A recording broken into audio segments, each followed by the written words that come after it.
السلام عليكم ورحمة الله وبركاته. ازيكم يا جماعة؟ بص كده من قبل ما اتكلم في الفيديو، بص كده على عدد المشتركين هتلاقي 77. ارجع كده بذاكرتك 4 5 ايام لو انت متابع القناة هتلاقيها 80 مشترك.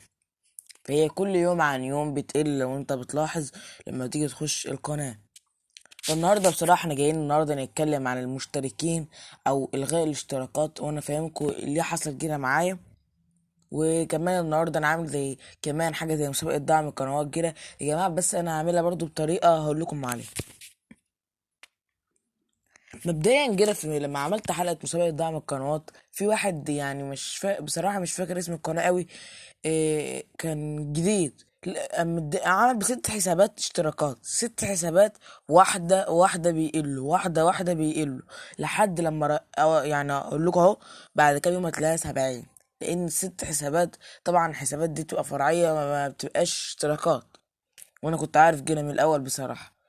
ف يعني بصراحة فأنا يعني شايف إن الموضوع ده ضايق، فياريت لو جينا عملنا تاني يا جماعة مسابقة دعم القنوات. محدش يعمل ب6 حسابات ولا 7 حسابات. لو جينا عملناه، كل مشترك جديد يعمل اشتراك وأنا أعمل له اشتراك وبس كده يا جماعة. يعني مش هنقعد نطول كتير. لو عجبته القناة يتابعها، لو عجبتني قناته هتابعها. لكن ما تروحش تعملي 6 حسابات وبعد ال6 حسابات كلهم يتلغوا. لا، انا عايز كل واحد يعمل اشتراك وبس كده يا جماعه، مش هطول عليكم يعني. النهارده كنت جاي اديكم فكره بس عن الموضوع، وعشان محدش يقع فيه لما تيجي تعمل حلقه دعم قنوات.